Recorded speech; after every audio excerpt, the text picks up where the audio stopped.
Buongiorno, benvenuti al Focus TG. Siamo in diretta anche oggi in onda per informarvi di quello che sta succedendo in Veneto. Tanta la cronaca, come sempre, dalla nostra regione. Le nostre redazioni si stanno occupando di tutti i fatti della mattinata, di approfondire quello che è successo nelle scorse ore per potervi raccontare, per potervi informare minuto per minuto di quello che accade nel nostro Veneto. Poi però parliamo anche di attualità, l'attualità delle bollette, l'attualità delle famiglie, delle aziende, dei comuni in crisi, perché sappiamo che questi problemi riguardano veramente tutta la società, tutto il tessuto sociale del Veneto. Ci sono anche delle buone notizie, ma quelle le vediamo poi. Adesso apriamo il nostro telegiornale perché ormai è diventata una notizia con questo meteo davvero impazzito, secondo i più. Esempio per tutti, ieri eravamo nella piana di Marcesina, circa 1300 metri di quota, per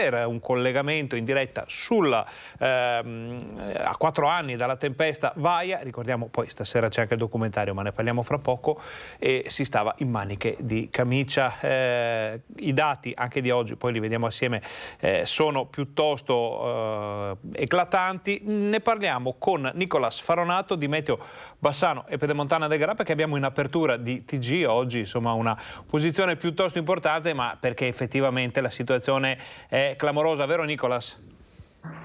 Sì, hai fatto un'ottima anticipazione. La situazione è eclatante perché appunto siamo di parecchi gradi sopra media per quanto riguarda le temperature, sia in pianura ma anche e soprattutto in quota, dove manca la neve, mancano le precipitazioni, e questo caldo fa sì che soprattutto tra oggi e domani, quando raggiungeremo l'apice di questa ondata, siano più che altro valori tipici del mese di giugno, della prima metà di giugno, anziché della fine di ottobre, insomma, ecco. Nicolas, ce lo ripeti per favore? Ci stai dicendo che abbiamo dei dati più simili a giugno che a ottobre?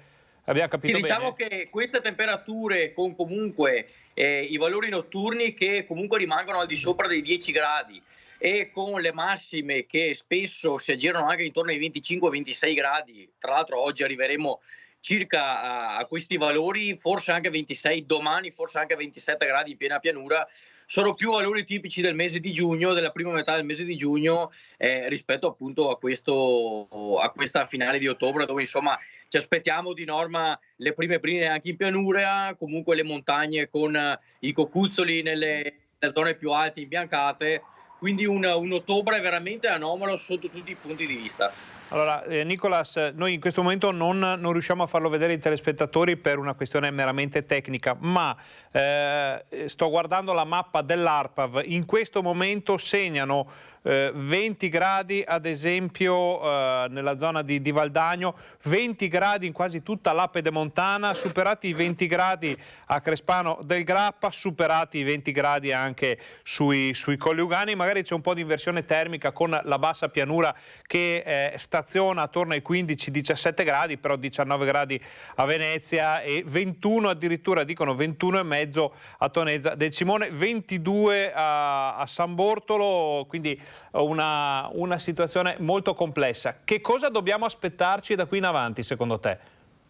Ma guarda, come anticipavo prima, proprio tra oggi e domani domenica ci sarà l'apice di questa intensa ondata di caldo di origine africana, l'ennesima di quest'anno 2022, veramente anomalo da questo punto di vista, perché appunto l'anticiclone africano ha stazionato sul Mediterraneo come non mai. Praticamente è iniziato già dai primissimi mesi dell'anno, portando un inverno molto secco, anche quello scorso, e poi proseguendo insomma con poche piogge anche in primavera. Quest'estate non ne parliamo. Sembrava ci fosse un po' di svolta tra la fine di agosto e i primi di settembre, con anche una fase leggermente sotto la media.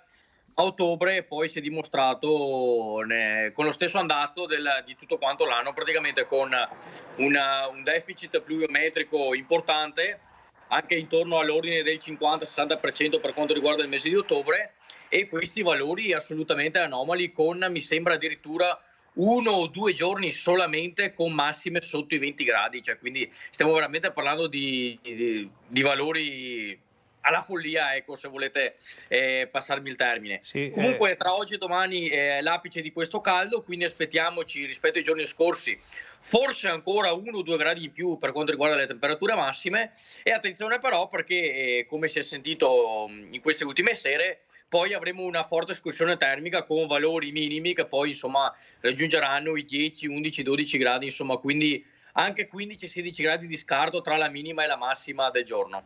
Nicolas, prima di lasciarti andare, perché sappiamo che è una giornata comunque di corsa un po' per tutti, sono passati 4 anni da Vaia, voi che vi occupate di meteo, insomma potete definire Vaia il sacro graal della meteorologia del Veneto, poi per quello che è successo, i danni, poi vediamo poi tutto il resto, però seguire, vedere un evento così di questa portata, insomma speriamo non capiti più. Ci sono le prospettive per vedere delle nuove Vaia qui in Veneto?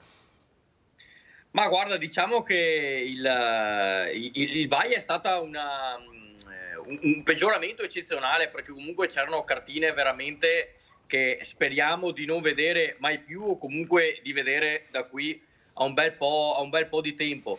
Però anche in quell'occasione ci fu stato un ottobre particolarmente caldo ed anomalo, e purtroppo questi valori, anche se tanti dicono ma sparagnemo delle legne di riscaldamento, ma attenzione però, perché la natura non è questa. Cioè non è che perché si fa 20-25 gradi ad ottobre si risparmia sulla legna o sul riscaldamento, perché tanto prima o dopo tutto torna, come vediamo negli ultimi anni. Dopo abbiamo le brinate a fine aprile, ai primi di maggio. Quindi cosa vuol dire? Che poi la natura, l'agricoltura ne risente, e poi questa catena ne risentiamo tutti quanti noi. Insomma, io penso che sia meglio spendere un 200 euro in più di legne in inverno, però poi avere il corso della natura normale, perché è inutile che risparmiamo i 200 euro di legna se poi ci arriva un uragano come c'è stato con Vaia e ci ritroviamo il tetto della casa sul giardino del vicino. Certo. Quindi insomma cioè sono cose che comunque fanno riflettere, perché anche tutto questo, tra virgolette, prendere sotto gamba tutto questo caldo eccezionale con ma spariamo di riscaldamento, mi fa abbastanza riflettere, perché è vero che si risparmia, però secondo me prima o poi le ripaghiamo tutte queste cose, quindi sarebbe meglio che i camini fossero già accesi da 10-15 giorni, che ci fossero le temperature minime in pianura che si avvicinano allo zero, perché d'altronde siamo al ponte di Ognissanti, quindi insomma questa dovrebbe essere la norma. Questi 25 gradi a me personalmente sinceramente spaventano, perché prima o dopo sicuramente li pagheremo e qualcosa indietro ci tornerà, e purtroppo spesso come vediamo, e Vaia ne è stata una certezza, le ripaghiamo, quindi insomma tutto poi torna anche con gli interessi. A proposito di Vaia, ricordiamo ai nostri telespettatori che questa sera alle 21:15 in diretta qui su Rete Veneta andrà in onda il documentario proprio di Media Nord-Est sulla tempesta Vaia, con le immagini dei nostri tecnici, dei nostri operatori, le interviste raccolte dai nostri giornalisti sul posto proprio mentre stava avvenendo questo evento che il Veneto non ha ancora dimenticato. Nicolas, ti ringraziamo per questo collegamento, speriamo di non dover commentare situazioni complicate da qui a breve. In ogni caso ci risentiamo nei prossimi giorni per vedere come andrà e che cosa accadrà magari a novembre. Speriamo di vivere un novembre un po' più normale, passateci il termine. Grazie ancora. Sì, infatti, come hai detto te, hai detto bene, perché dopo insomma dalla prossima settimana dovrebbero tornare le temperature più consone al periodo, quindi insomma ci aspettiamo una situazione abbastanza che ritornerà alla normalità. Vi saluto, ciao Ferdinando, ciao a tutti. Noi ringraziamo Nicolas Faronato di Meteo Bassano e Pedemontana del Grappa. Avete sentito in apertura di questo collegamento, sono temperature più consone a un mese di giugno, magari un inizio di giugno, che a una fine di ottobre, un clima letteralmente impazzito secondo molti. C'è chi dice sì, vabbè, risparmiamo di riscaldamento, però chi si occupa, chi ha le mani in pasta con la meteorologia ribadisce attenzione, perché le anomalie portano sempre dei risultati, quindi anche un'anomalia come i termosifoni spenti in questo periodo potrebbe portare a qualcosa. Ovviamente siamo di fronte a cambiamenti climatici molto importanti e radicali, vedremo nel corso degli anni che cosa accadrà, e ovviamente noi ve lo racconteremo quotidianamente qui nel Focus TG. Prima di andare in pubblicità ci arriva una notizia proprio in questo momento di un incendio che è avvenuto a Verona. Questa notte i vigili del fuoco sono intervenuti in città per un incendio di un appartamento. Il fuoco si è sviluppato all'interno di una stanza al primo piano della palazzina che potete vedere in queste immagini, una palazzina di 6 piani. I vigili del fuoco, giunti con 7 automezzi, tra cui 2 autoscale e 20 operatori, hanno operato per spegnere il rogo e sgomberare l'intera palazzina. In totale sono state evacuate 20 persone, fra cui un'anziana disabile che è stata dapprima assistita sul balcone dai vigili del fuoco, successivamente portata giù per la tromba delle scale e con una maschera e portata poi al sicuro. Per nessuna delle persone coinvolte, per fortuna, si è reso necessario il ricorso alle cure sanitarie. Da capire che cos'è accaduto, da capire l'origine delle fiamme. È stato dichiarato inagibile parte del condominio, l'appartamento al secondo piano in cui si è sviluppato il fuoco. Adesso noi facciamo una breve pausa pubblicitaria, voi state con noi, torniamo fra poco e abbiamo tutta la cronaca dal Veneto.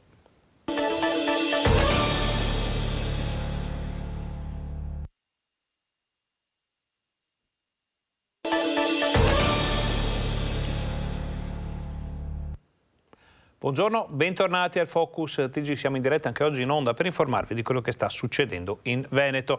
Abbiamo aperto il nostro telegiornale, vista l'importanza dell'argomento, con le anomalie meteorologiche. Tanta gente in giro oggi nelle famose maniche di maglietta o in maniche di camicia, giubbetti non se ne vedono ancora, a meno chi non si muove di mattina presto o in alta montagna. Questo sta segnando però un'anomalia davvero importante. Gli addetti ai lavori dicono attenzione, sono temperature da inizio giugno, non certo da fine novembre, e questo qualcosa vuol dire e qualcosa potrebbe anche causare nell'immediato futuro. Vedremo cosa accadrà. Vi ricordiamo ancora una volta che stasera alle 21:15 va in onda qui su Rete Veneta il documentario del gruppo Media Nord-Est sulla tempesta Vaia, con le immagini esclusive, le interviste a chi ha assistito, a chi ha vissuto questa immane tragedia nella nostra regione, dalle Dolomiti alla Marcesina, dalla Pedemontana fino alla laguna di Venezia. Ma passiamo alla cronaca. Denunciati alla procura di Rovigo 5 giovani, 2 dei quali minorenni, che hanno assalito a calci e pugni un 50enne nei giardini di Este. Calci e pugni assestati con cattiveria dopo una discussione in un parco di Este, in 5 contro 1, e uno, 50 anni, italiano, la sera dell'11 settembre ebbe la peggio. 20 giorni di prognosi per contusioni multiple fu quanto stabilirono i medici del pronto soccorso di Monselice. Le indagini dei carabinieri di Este, coordinate dalla Procura della Repubblica di Rovigo, grazie alle immagini del sistema di videosorveglianza e all'ascolto di alcuni testimoni, hanno permesso di identificare e denunciare i 5 aggressori, tutti giovani e italiani, 2 dei quali minorenni, per minaccia aggravata e lesioni personali. A casa di un 18enne è stato sequestrato un involucro con 6 grammi di hashish, una carta di identità rilasciata dal comune di Este risultata contraffatta e un'arma giocattolo riproducente una pistola semiautomatica. Il 18enne è stato quindi ulteriormente denunciato per falsità materiale e segnalato al prefetto di Padova per detenzione di stupefacenti per uso personale. Ci spostiamo in provincia di Vicenza per una violenza, in questo caso domestica, maltrattamenti. Spinge la compagna sul divano, stringendole le mani al collo e provocandole vistose ecchimosi. È solo l'ultimo episodio di una serie di maltrattamenti avvenuti nel chiuso dei muri di casa. I carabinieri di Valli del Pasubio indagano e ricostruiscono che l'uomo, un 39enne italiano, tra agosto e settembre, per una gelosia immotivata, avrebbe maltrattato la propria compagna, offendendola ripetutamente e aggredendola fisicamente, fino appunto a stringerle le mani al collo con ecchimosi documentate dai militari, intervenuti sul posto in piena notte e refertate in pronto soccorso all'ospedale di Sant'Orso. In seguito a quanto avvenuto, la donna è stata ospitata in una struttura protetta, mentre il giudice per le indagini preliminari ha disposto il divieto di avvicinamento per l'uomo ai luoghi abitualmente frequentati dalla compagna, misura che è stata eseguita dai carabinieri.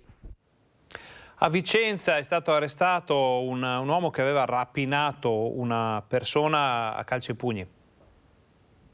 Un pregiudicato 23enne della Guinea è stato arrestato per rapina nella serata di ieri dagli agenti della squadra volanti della questura di Vicenza. Verso le 21, infatti, alla centrale operativa era giunta una richiesta di aiuto di un cittadino che stava assistendo ad un'aggressione all'interno del Park Fogazzaro. Immediato l'intervento delle forze dell'ordine, che avevano nel frattempo raccolto anche una descrizione dettagliata dell'aggressore. Queste preziose informazioni hanno permesso agli agenti di identificare nel giro di qualche minuto il sospettato. L'uomo, nel tentativo di sottrarsi alla cattura, aveva cercato di dileguarsi in via Saudino, ma è stato immobilizzato dagli uomini della polizia. Sarebbe lui l'autore dell'aggressione ad un passante che in monopattino nel percorrere Corso San Felice e Fortunato è stato bloccato e minacciato da un uomo per farsi consegnare denaro contante. A diniego della vittima di consegnare il portafogli, l'aggressore avrebbe scaraventato a terra il passante, percuotendolo con calci e pugni fino a strappare la tasca dei pantaloni al cui interno era custodito il telefono cellulare. Alla scena di violenza hanno assistito anche altri cittadini che avrebbero tentato di bloccare l'aggressore, che invece ha reagito minacciandoli di morte se avessero avvisato la polizia. Tutto invece si è concluso nei locali della questura, dove il 23enne è stato condotto per l'identificazione e accertamenti. A suo carico, oltre ad una serie di precedenti di polizia, nella banca dati del Ministero dell'Interno giaceva anche un ordine di allontanamento dal territorio nazionale emesso dal questore di Vicenza 4 giorni fa. Per questo l'uomo è stato arrestato e condotto al carcere San Pio X di Vicenza, dove è stato posto a disposizione della Procura di Vicenza accusato di rapina aggravata.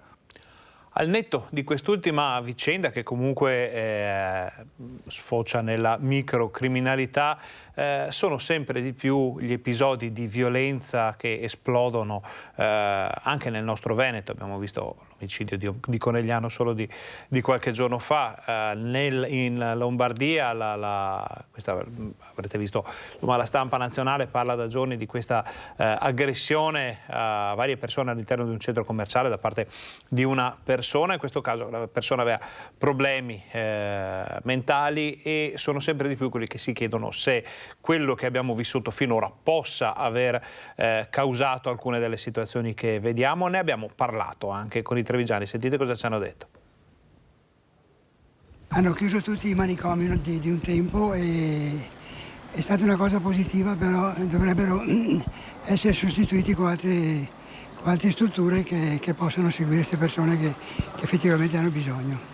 Dopo si lamentano quando uccidono sta gente, ma bisogna tenerli sotto osservazione, controllarli. Prima che essere curata sul piano psicofisico, messe nelle condizioni di evitare di arrivare allo stato di disagio e di deficit psichico in cui si trovano. Si fa troppo poco, ma secondo me il fatto principale è stato tutto il discorso legato alla pandemia. Ha creato problemi non indifferenti sulla testa di tutti quanti. Chiaramente quelli che erano già un po' più labili hanno subito un maggior danno, e quindi queste purtroppo sono le conseguenze. È un problema di cui la società dovrebbe farsi carico in maniera molto più approfondita e cosciente, soprattutto perché mi pare che sia un problema assolutamente sottovalutato. Dovrebbe essere molto più seguita la famiglia, tenerli comunque in famiglia, però molto più seguita. Però d'altronde non ci sono le risorse, cioè mancano sia gli addetti che effettivamente le finanze per questo, quindi è difficile, una situazione molto difficile. Una volta si recuperava il tutto chiudendoli in una struttura, però la struttura si sa bene che non è d'aiuto per persone di questo genere. E poi c'è sempre quel rifiuto, quel senso di è una malattia che va nascosta, fondamentalmente è una malattia che va nascosta, e quindi il familiare toglie e tiene a casa, e poi dopo c'è questo. Non solo violenza, anche furti, un'ondata impressionante di colpi nelle abitazioni, e non solo in tutto il Veneto, i consigli da parte delle forze dell'ordine. Sentiamo. Stava uscendo in maniera furtiva da un'abitazione di via D'Azevio a Padova. Per questo un rumeno di 37 anni, residente in Italia senza fissa dimora, è stato fermato e perquisito da una pattuglia della sezione radiomobile dei Carabinieri. I militari dell'Arma l'hanno trovato in possesso di un ecografo con tablet del valore di 10.000 euro, vari monili d'oro e una pinza usata per lo scasso. L'uomo si era introdotto in casa di un rappresentante di un'azienda del settore medicale a cui aveva sottratto l'ecografo. I gioielli d'oro, invece, erano il bottino di un altro furto. Il 37enne è stato arrestato e la refurtiva è stata restituita ai legittimi proprietari. La piaga dei furti in abitazione è tra le priorità da sconfiggere per le forze dell'ordine. Il primo consiglio che danno è di segnalare sempre attività sospette. Quando si lascia un appartamento, soprattutto per un fine settimana, per un periodo un po' più lungo, evitare di postare sui social delle foto, comunque delle comunicazioni che fanno chiaramente comprendere che si è fuori casa. Se possibile lasciare qualche luce accesa, non troppo, perché sappiamo benissimo che bisogna anche contenere i costi energetici, ma soprattutto segnalare se c'è qualche situazione sospetta, se c'è qualche macchina, persona che non si conosce, che comunque non desta sospetto, segnalarlo subito alle forze dell'ordine, chiamare il 112. Meglio segnalare in più che in meno. A proposito di furti e incursioni in casa, sentite cos'è avvenuto nel veneziano. Trovarsi ladri in casa, nonostante gli scuri ben chiusi delle porte e finestre, decidere a propria volta di barricarsi e chiudersi in cucina per cercare di evitare ben più drammatici e già narrati scenari. E quanto accaduto mercoledì scorso verso le 21 alla mamma 82enne dell'ex sindaco di Milano, Marco Stradiotto. Una mamma eccezionale che, nonostante lo shock e la paura di quei terribili istanti, ha avuto il sangue freddo di non farsi prendere dal panico, agendo nel tentativo, andato fortunatamente a segno, di pensare alla propria integrità fisica e alla nostra che stavamo rientrando in casa, ci dice raggiunto al telefono. Denuncio dell'ex primo cittadino che corre anche sulle pagine social. Non ci sono parole per questi delinquenti, dei piccoli uomini che vivono deturpando l'intimità delle nostre famiglie e rubando i piccoli ricordi di una vita. Piccoli uomini ridicolizzati da una grande donna, minuta nel fisico ma potente nella testa, fredda e determinata nel momento in cui è stato necessario decidere quali sono le cose importanti della vita, scrive Stradiotto. Grazie mamma, grazie di esistere, grazie per le lezioni di vita che continui a darci, conclude nell'amorevole pubblico messaggio alla mamma, cui va tutta la nostra solidarietà. Ora noi facciamo una brevissima pausa pubblicitaria, che state con noi perché torniamo fra pochissimo.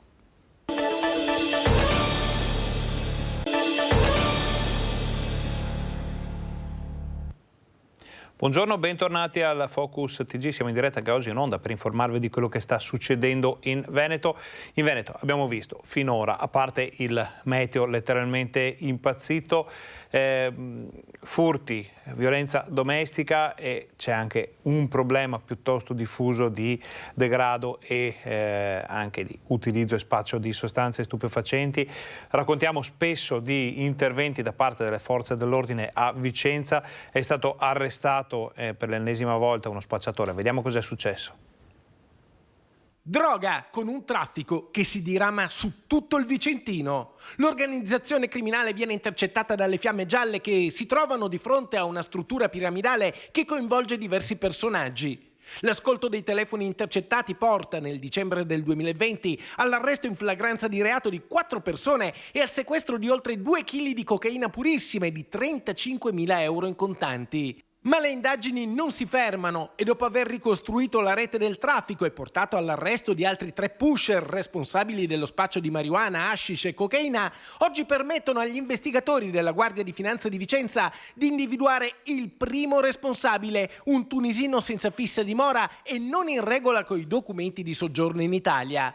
Sono ancora in corso le ricerche di 2 latitanti algerini. Durante l'arresto del tunisino, le fiamme gialle, col supporto dell'unità cinofila, sequestrano 35 grammi di hashish, 700 euro in contanti, un macete e un coltello per il taglio della sostanza. Al termine dell'operazione i finanzieri accertano che solo nel 2020 ci sono state cessioni per più di 2,5 kg di cocaina, venduta per un totale stimato di 206.840 euro. Il problema della droga non conosce confini, passiamo dal vicentino al veneziano dove sono in cura addirittura 2.000 persone al SERD per le dipendenze.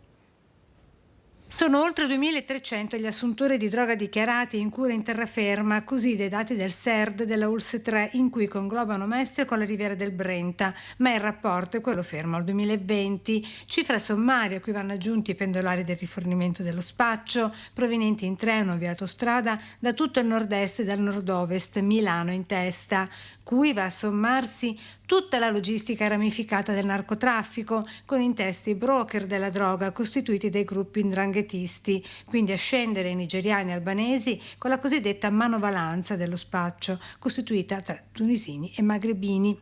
E questa è la fotografia scattata dal Viminale, per la quale, come non mai finora, Mestre è divenuta punto di riferimento della droga per tutto il nord Italia, fenomeno per il quale i consiglieri comunali di opposizione tornano a chiedere interventi mirati, proponendo progetti e piani programmatici. Serve agire su due piani: colpire duro sia lo spaccio di strada che il narcotraffico, che porta qui le grandi quantità di stupefacenti che poi vengono spacciati in strada, e recuperare le persone che sono nella dipendenza. Nel frattempo sono ancora piantonati dalla polizia in ospedale i 2 nigeriani che si sono accoltellati a vicenda mercoledì sera a Mestre, nell'area tra Via Piave e la stazione, per un regolamento di conti per la spartizione delle piazze dello spaccio in città. Uno dei 2 è stato trasferito nella rianimazione dell'ospedale di Treviso.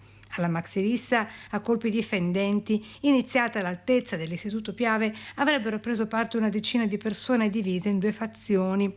Per uno spacciatore fuori piazza già pronti i suoi rimpiazzi. Ecco come echeggia Bettin. Finché ci starà questa realtà molto vasta, purtroppo, di persone che la droga la assumono, la consumano, ne sono dipendenti, si riproporrà continuamente l'emergenza. Bisogna svuotare la miniera d'oro degli spacciatori, che è la grande quantità di persone in stato di dipendenza. Restiamo nella cronaca perché un bellunese ha condiviso tramite una piattaforma online il suo camper, che però non è più tornato indietro.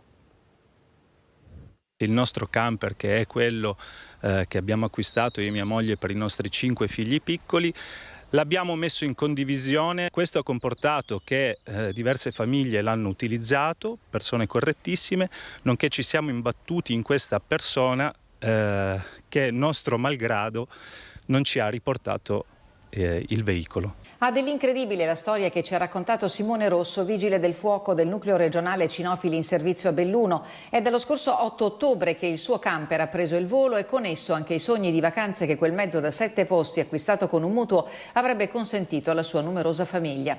Ad appropriarsene indebitamente una donna che si è presentata per il ritiro nel parcheggio della zona artigianale di Belluno. Secondo l'accordo di condivisione previsto da una delle più note piattaforme che opera sul territorio nazionale ed estero, la donna avrebbe dovuto restituire il camper 4 giorni dopo, ma all'appuntamento non si è più presentata. Questo camper è stato avvistato il giorno prima della riconsegna, che poi ovviamente non è stato riconsegnato, il lunedì alle 2:20 del mattino in rientro dalla Slovenia in Trieste. Dopodiché questa persona è realmente scomparsa. Vani fino ad oggi sono stati i tentativi per rintracciare la donna che ha bloccato il numero del malcapitato, il quale, assistito dall'avvocato Triolo del Foro di Belluno, ha sporto denuncia a querela alla polizia. Che fine ha fatto quella donna? Com'è possibile che non si riescano a trovare né lei né il camper? Quesiti ad oggi senza risposta. Ai nostri microfoni l'appello di Simone Rosso, che non nasconde la sua commozione rivolgendosi a questa donna che ha un nome e un cognome. Io le chiedo che, se nell'eventualità le fosse successo realmente qualcosa, in qualche modo si metta in contatto con noi, in qualsiasi modo. Nell'eventualità invece si sia appropriata realmente di un nostro bene, mi emetto alla sua clemenza che lo riporti per la nostra famiglia. Chiudiamo la pagina della cronaca con quelli che sono i dati sui reati della strada, che sono addirittura triplicati, e appunto parlavamo di droga poco fa e caccia soprattutto chi guida sotto l'effetto di stupefacenti. L'abuso di alcol avviene un po' in tutti i giorni e anche nelle fasce diurne alla mattina piuttosto che nel primo pomeriggio. Incidenti stradali triplicati, numero di patenti ritirate raddoppiati, le vittime della strada dall'inizio dell'anno sono già 50. Non ci sono strade che uccidono, spiega il comandante della Polizia Stradale di Treviso, ma ci sono comportamenti non responsabili che contribuiscono a creare eventi tragici. Nel periodo pre-pandemia avevamo un X numero di sanzioni per il telefonino, quest'anno quel numero è stato triplicato. Il numero anche delle persone che non utilizza le cinture è raddoppiato. Nel 2019 sono state 600 le contestazioni elevate per cellulare alla guida, nel 2021 1800, numeri impressionanti che riguardano tutti, giovani e meno giovani, che oltre a spingere ad un potenziamento dei controlli sulla strada ha convinto le forze dell'ordine, Ministero dell'Interno e ASL sul territorio a fare squadra. A partire da questa sera sulle strade di Treviso stazionerà un laboratorio mobile in grado di confermare con un test più specifico la positività alla droga rilevata dalle pattuglie. Permette di effettuare la visita medica direttamente durante le fasi del controllo, visita medica che viene fatta da personale sanitario che è all'interno del laboratorio, e laddove il medico attesti uno stato di alterazione, attraverso un ulteriore prelievo salivare può effettuare con le apparecchiature che sono presenti nel laboratorio già il test di conferma di secondo livello. Il laboratorio rende immediatamente disponibili i risultati delle analisi. Gli esiti ottenuti hanno anche valore di prova in tribunale. Un medico e un biologo saranno a fianco degli agenti. Un controllo in più sulla strada per provare a salvare ogni sera una vita in più. Quella di cui parliamo adesso non è cronaca, ma era cronaca 4 anni fa, perché proprio in queste ore del 2018 iniziavano le avvisaglie della tempesta che ha devastato il Veneto, dalle Dolomiti alla Pedemontana, dalla Marcesina fino alla laguna di Venezia. Tutto il Veneto ha subito chi più chi meno i danni della tempesta Vaia. I segni sono ancora evidenti in alcune parti del territorio, le vedremo fra poco con i servizi che hanno preparato le nostre redazioni, ma per ricordare quello che era successo questa sera alle 21:15 qui su Rete Veneta, il documentario prodotto dal gruppo Media Nord-Est, con le immagini, con le interviste, con i video in diretta anche da quelle ore così difficili per tutto il Veneto. E vediamo già quindi a questo punto il servizio dalla nostra redazione bellunese.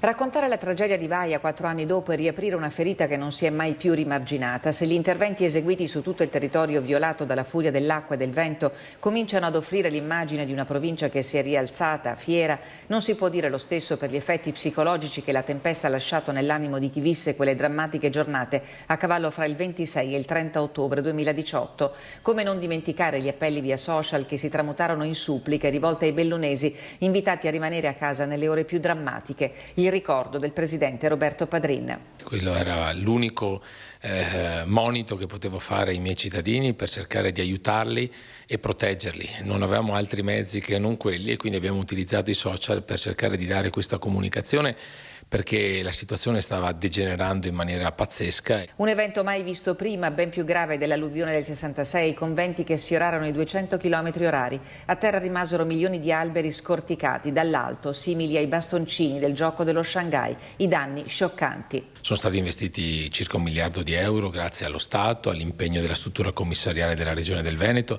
È stato fatto un grande lavoro con i soggetti attuatori, tutti si sono messi a disposizione e nonostante le difficoltà nel reperire le imprese e soprattutto anche trovarsi di fronte a delle situazioni anche logistiche ambientali non facili. Si è fatto il possibile per mettere in sicurezza il territorio dopo quella tempesta che è stata un segnale inequivocabile del cambiamento climatico in atto. Oggi è il 28 di ottobre e ci sono 25 gradi a Belluno e questa non è sicuramente una cosa normale, è un'anomalia e questo purtroppo provocherà anche in futuro altri problemi che mi auguro noi ci prepareremo al meglio per affrontare. Domenica alle 21:15 Antena 3 trasmetterà Tempesta Perfetta, il documentario che raccoglie i reportage di quei giorni impressi nella memoria di ognuno di noi. Quindi questa sera su Rete Veneta, domani su Antena 3, 2 serate dedicate alla tempesta Vaia del gruppo Media Nord-Est. Adesso facciamo una breve pausa pubblicitaria, state con noi perché al ritorno parliamo in diretta, in collegamento dalla provincia di Padova, di siccità.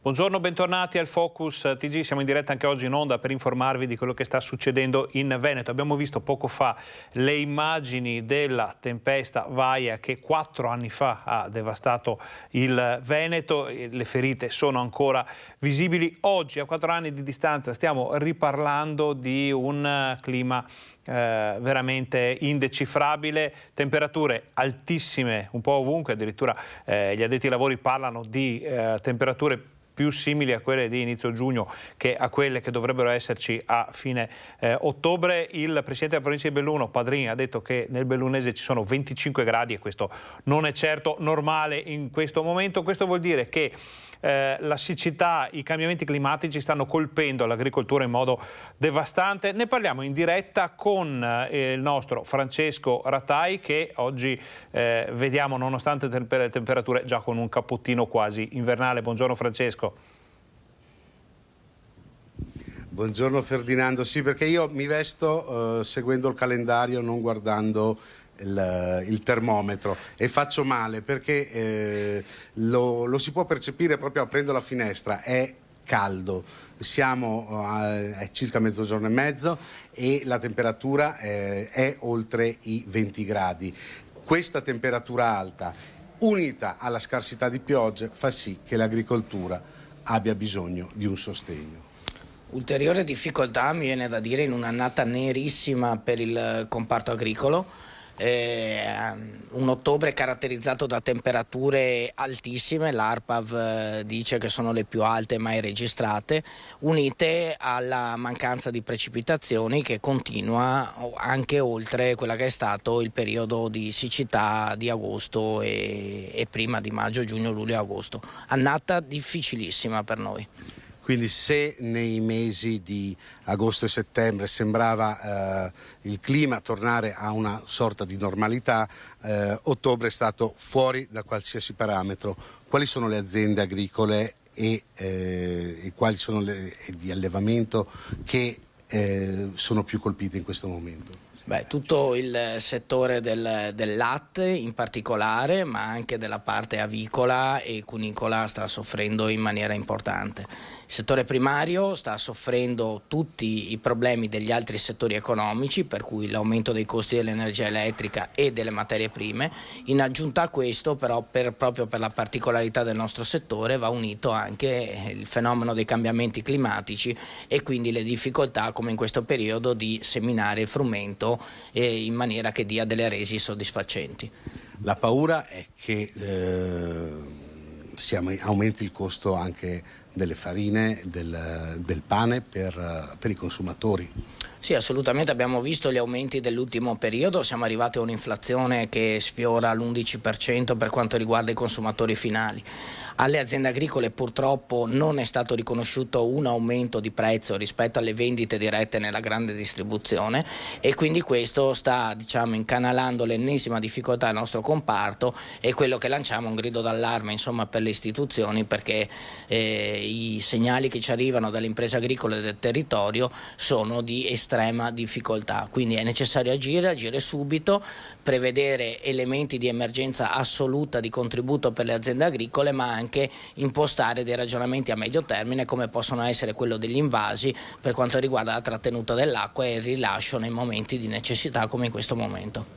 Quindi due i piani di intervento, uno economico diretto alle aziende e uno strutturale per gli invasi, per l'acqua. Luca Trivellato, che è un'azienda a Polverara, ci diceva che lui ha un pozzo e da questo pozzo, pensate, non si riesce più praticamente a pescare. Sì, l'azienda mia è a 150 metri dal Bacchiglione, per cui in una zona di pianura e nella quale l'acqua non è mai mancata attraverso il prelievo delle falde. Sia quest'estate che anche in questo momento purtroppo le pompe non riescono più a prelevare l'acqua, essendo la falda abbassata, non essendoci precipitazioni. C'è una domanda che in molti si fanno: tutto questo va a incidere sul prezzo finale, lo vediamo nei mercati, nei supermercati, e abbiamo visto il pomodoro in stagione a prezzi decisamente molto più alti.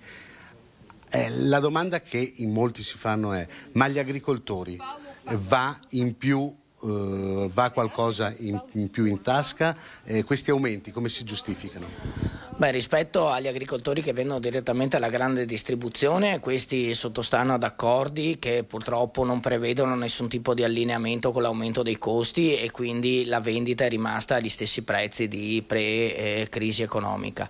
Per quanto riguarda invece gli agricoltori che hanno, diciamo, introdotto anche la vendita diretta in azienda piuttosto che attraverso i mercati contadini, è chiaro che riescono in qualche modo a sopperire meglio a questo aumento dei costi. In generale però il margine già ridotto, prima si parla del 12 al 15% sul valore finale venduto, fatto 100 quanto viene venduto, all'agricoltore rimane il 12 o il 15%. È chiaro che in questa situazione è estremamente ridotto poi la marginalità delle aziende agricole. Quindi, Ferdinando, la situazione non è sicuramente rosea.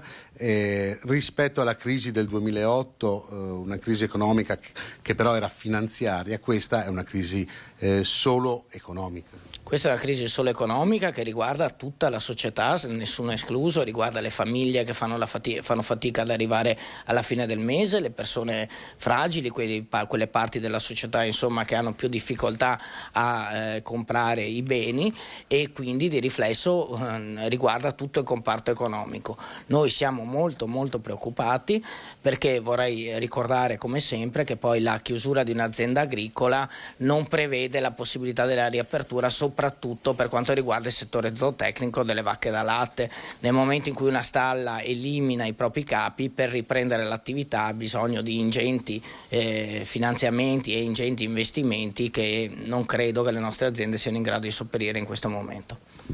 Bene, Ferdinando, io non so se hai delle domande tu da studio per il nostro ospite. Francesco, proprio al volo, prima di lasciarvi andare, l'inflazione veleggia verso il 12%, e questo cosa potrebbe causare anche per i piccoli medi produttori agricoli del Veneto? Da studio mi chiedono, con un'inflazione al 12%, cosa può succedere ai piccoli e medi produttori sia agricoli che zootecnici? Questo è il vero rischio che noi abbiamo. Il nostro territorio noi sappiamo che è formato soprattutto da imprese medio-piccole che quindi soffrono anche di più l'aumento dei costi che ci sono state per quanto riguarda le materie prime e l'energia. L'inflazione che stiamo vivendo probabilmente provocherà, come è normale, una riduzione dei consumi da parte dei cittadini e quindi un ulteriore stress per le aziende agricole di piccole e medie dimensioni. Noi quello che chiediamo alla cittadinanza è quella di sostenere il comparto primario andando a fare la spesa dai mercati locali, dagli agricoltori direttamente. Alla parte politica invece chiediamo un aiuto rispetto a quello che sono i costi e il prezzo finale del prodotto. Bene, Ferdinando, quindi cerchiamo di comprare locale, cerchiamo di aiutare l'economia del Veneto. Noi ringraziamo Francesco Rattai e Luca Trivellato della CIA per questo collegamento. Ovviamente ogni giorno cercheremo di approfondire questi temi che si fanno sempre più complessi per tutto il tessuto sociale del Veneto. Grazie, buon lavoro, buona giornata. Noi torniamo in studio, torniamo al tema di Vaia e ieri siamo andati a vedere fisicamente come sta la Marcesina, una delle zone più belle del Veneto, una piana incantata, molto cara anche a Mario Rigoni Stern. Siamo andati a vedere com'è ridotta adesso e com'è cambiata. Ecco cosa abbiamo trovato. Sono passati 4 anni da quando la tempesta Vaia con la sua mano di gigante si è abbattuta sulla piana di Marcesina, cambiandone completamente il volto, e dopo 4 anni i segni si vedono ancora. Adesso il 90% del legname abbattuto è stato recuperato, è stato portato via, circa 55.000 camion sono passati e quindi potete immaginare anche quanto ha dovuto sopportare la viabilità. Centinaia di migliaia di metri cubi di alberi e legno abbattuto da Vaia sono già stati portati via, quasi il 90% degli alberi devastati è stato portato a valle, ma c'è ancora tanta strada da fare. Ricordiamo che per le nostre strade sono passati anche è passato anche il legname, i camion provenienti da Grigno, da Trentino, che ha avuto pressopoco lo stesso danno nostro, circa 300.000 metri cubi di legname anche per loro. Le strade andranno rifatte, andranno riassestate, rimesse in sicurezza, alcuni lavori sono stati già fatti, altri però importanti dovranno essere definiti, e in questo c'è l'impegno da parte doveroso, da parte della provincia di Trento, di intervenire almeno in modo paritetico.